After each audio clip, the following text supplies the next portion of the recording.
Hey YouTube, welcome to another episode of News in 2 Minutes, bringing you the news that you need to know every day. Let's begin.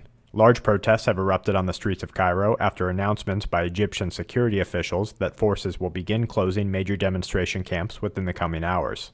Both the military and the public fear that any bloodshed during the removal of protesters may incite widespread dissent and could lead the country into sectarian or civil war.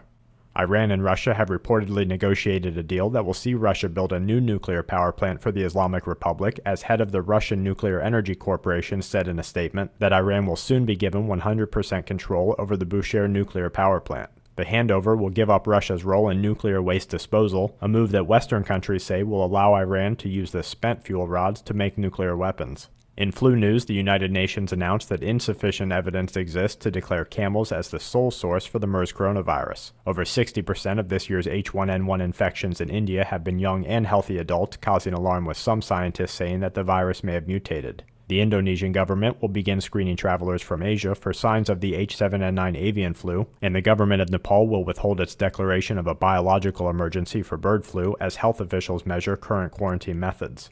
Typhoon made landfall in the Philippines Sunday with reported sustained winds between 130 and 150 miles per hour, making this the third powerful Western Pacific typhoon of 2013. Thousands of residents remain evacuated as heavy rainfall from the storm continues to pose a risk of landfall and flash flooding in the country.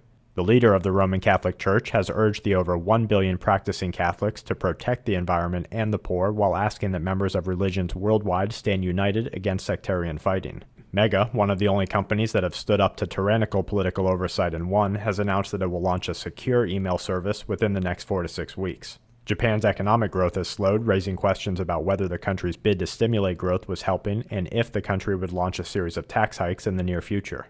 And to wrap things up, a curfew has been extended in Indian Kashmir as fighting broke out between Muslim and Hindu groups. Over 600 National Guard members have continued a mock training for a large train derailment and chemical spill in New York. And a 6.0 in New Zealand as well as Indonesia complete today's Quake Watch. And that's it for this episode of News in 2 Minutes. Check back tomorrow for more news that the aware need the most. This week's News in 2 Minutes is brought to you by SHTFplan.com, where even the officials go for news. And SQmetals.com for all your precious metal needs.